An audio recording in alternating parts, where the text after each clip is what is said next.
Attorney in the Eastern District of New York. My name is Miriam Sردar. I'm the State Attorney for the State Local Authority of New York. My name is Tina Nelson, and I'm the attorney at the courthouse.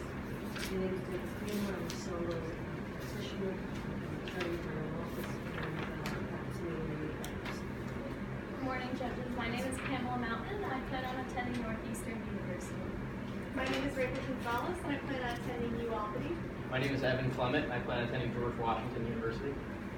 Very nice. Okay, so we're here to hear your presentation on Unit 5, What Rights does the Bill of Rights protect? The government's collection of telephone metadata from a third party, such as a telecommunications service provider, is not considered a search under the Fourth Amendment. Do you agree or disagree with Judge Brett Kavanaugh? Should searches and seizures conducted by the National Security Agency be held to the same Fourth Amendment standard as searches and seizures by the police? Under what conditions, if any, should police be able to search people and their property without obtaining a warrant? We agree with Judge Brett Kavanaugh because telephone metadata only consists of the phone numbers, length, date, and time of calls, not the actual content of the calls. As such, metadata does not hold the same protection against unreasonable searches and seizures as persons, papers, houses, or effects do under the Fourth Amendment. In Katz v. United States, the Supreme Court held that a telephone conversation is protected from unreasonable search and seizure under the Fourth Amendment if it is made in a situation where an individual has a reasonable expectation of privacy. The court held that Katz has a reasonable expectation of privacy in the conversation he had in the phone booth, and consequently, the government's warrantless wiretap on that conversation was unconstitutional.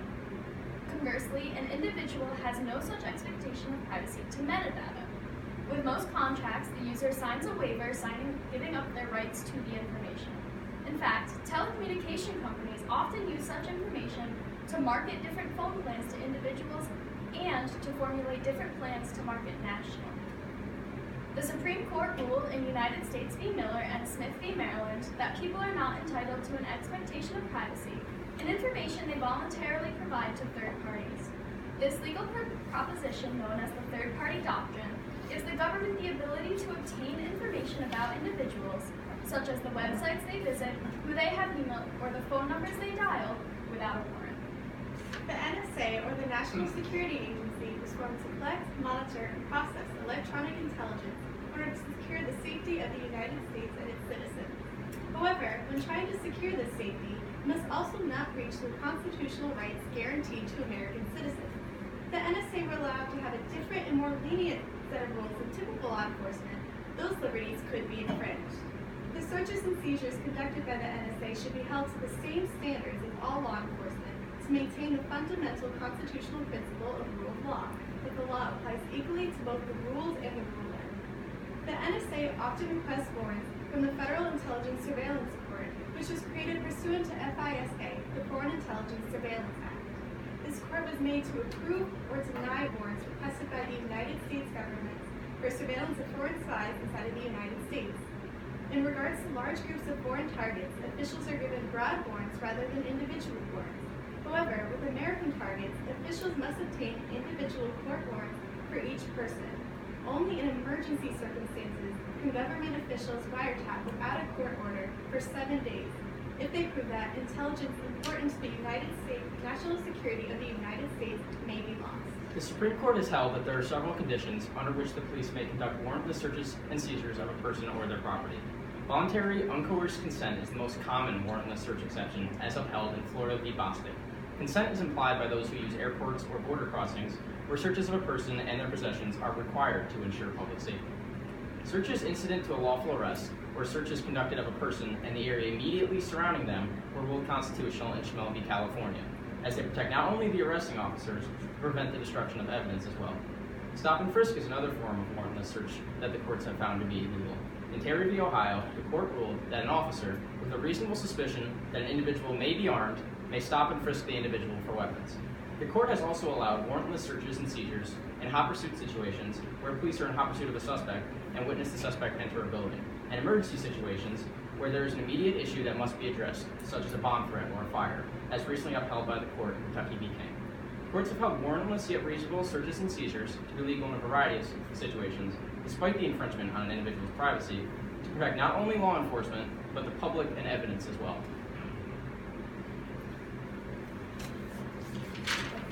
So dear students, what do you think about the fact, should students in public schools have the same protections from unreasonable searches and seizures as they do in their homes? Students should not have the same expectation of privacy.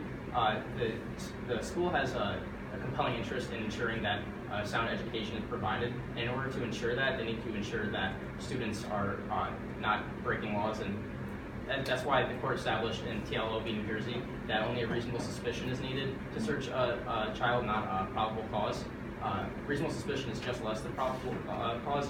It's slightly more than a hunch or belief, but it's not in Cohen an unsubstantiated claim that a crime has been committed or that evidence of a crime is present. I respectfully disagree with my teammate, and I believe that students in schools should have the same expectation of privacy in schools as they do in their homes, because the whole reason the Fourth Amendment was included in the Bill of Rights was so that the people could limit the government in order to protect their natural right of property and liberty. And if they're losing their right against unreasonable searches and seizures in schools, then they're losing their natural rights. I'm going to have to disagree with my colleague here.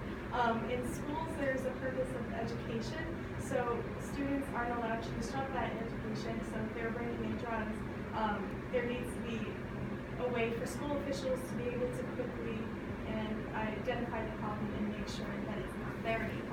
That is limited though. In Stafford v. Reading, the Supreme Court held that they don't have the same. They can't strip search a child in that case to see if they have incriminating evidence on them. They can only conduct a search that is incident to what they believe is they are suspicious of the crime being committed. I'm just wondering what you think about, you both cited education as the primary reason. I'm wondering, do you think that the safety and security of the public school students or school students is a factor in that, or are you really relying on the education component? The school acts as a guardian of the child while they're at school, so that is a compelling interest as well, that their safety and the safety of other students, but it is also a compelling interest in education. Why doesn't that argument extend, or does it extend then to average citizens who are adults living in neighborhoods, whereas where you could say that law enforcement is necessarily supposed to be a guardian of the community and protect people from crime? So because students are minors, there's a little bit of a difference there, because when they're at home with their parents are their guardians, and their parents are supposed to be there protecting them. But while they're at school, they're not underneath the custody of their parents. The school administrators and school officers are supposed to take on the role of making sure that the students' safety and their education, which is their people have a right to a sound basic education under their Declaration of Rights, make sure that that is followed through. Also, in colonial times, when colonists were living in England, there was broad warrants that were brought out to in order to search other people's homes, and colonists were fearful of this because they believed that it disrupted their liberty of privacy. So there shouldn't be this way that police officers should only be able to rely on reasonable suspicion in order to search neighborhoods. They have to rely on probable cause because it's a reasonable belief that a crime has been committed. Is there an expectation of privacy with respect to garbage that they put into a sealed container, that a box where you can't see through it, and then that garbage is in a garbage pail that's on the street? In Greenwood v. California, the court held that if you give up that expectation of privacy by giving up that garbage to essentially the third party, which is the city, that you lose that reasonable expectation of privacy for that garbage. Even if it's in a closed container? If it's no longer on your property and you're giving up that property to if that closed container is on your property, if you don't put it to the curb, then you do maintain that reasonable expectation of privacy. But if you give up that property to say the city, where you know that that property is going to be seen once it's emptied into the garbage truck, you give up that reasonable expectation of privacy. But if your car is on the street, So your car on the street has a little bit of a more diminished expectation of privacy because it's more readily available and accessible to the public, whereas in your house, there's doors and there's walls and there's windows, and there are in your car too, but it's more readily available, and there are different forms of warrantless searches and seizures that can go on, like incident to a lawful arrest in your car or in plain view after you've been pulled over. In Wyoming v. Houghton, the Supreme Court held that an officer with probable cause can search all containers within a vehicle if they have probable cause that a crime has been committed or that there's evidence of crime within that vehicle. So under the plain view exception, if an officer were to see your car on the street and somehow see incriminating evidence, he would be able to search that vehicle. it's not in plain view like cars that's in a closed container that you can see through. You are not giving up the reasonable expectation of privacy in your car if you have that incriminating evidence hidden away within your car. It's not in plain view. But with your garbage, you are giving that garbage up. You were saying that I'm no longer in possession of this, and you were handing that over to a third party. So probable cause has varying degrees of Yeah. there's varying degrees of whether you have a very large reasonable expectation of privacy or a little bit, and it's all on a case-by-case basis. So in California v. Greenwood, when the garbage bags were on the street, they were in a clear container, so there was a very diminished expectation of privacy.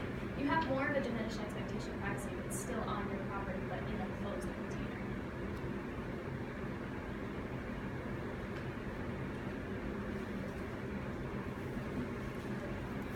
Well, thank you so much.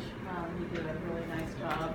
You all spoke very clearly. You seem to have a very good understanding of the case law. You were able to respond to the questions with further citations to the case law. And you seem to just have a general understanding of the concepts and are interested in the concepts. And you all participated, which was really nice. Thank you. I think, yeah, congratulations, you did a really good job. It's very evident from the way that all three of you spoke that you really prepared for this and that you were familiar with the law and the topics. You can see the time that you put in. I like the fact that you guys not only answered your questions with the law and with the facts, but you also gave your own opinions. And I love the fact that you guys disagreed with each other, but you said, you were articulated that very respectfully, and you supported it with more facts. And then you were obviously able to also distinguish different cases from each other. For example, you guys distinguished that when you're in school, you're a minor. That's different from when you're an adult. You distinguished the fact that there are clear garbage bags versus closed containers in cars. So overall, I think you did a really good job. Congrats. Thank you. Wow, that was really good. You obviously worked well together as a team. The way that you weaved in the law was exceptional. Yeah, congratulations. So I applaud you on that. You had great eye contact. I felt like we were having a conversation, but we weren't having a conversation because you used all the correct etiquette before a court. So I don't want to repeat it. So I'm just going to say ditto with respect to the prior comments, and your preparation is definitely see that you prepared a lot. You see that congratulations to participating in this competition as a teacher. Really, I feel really ready, and did a very good job. Thank you.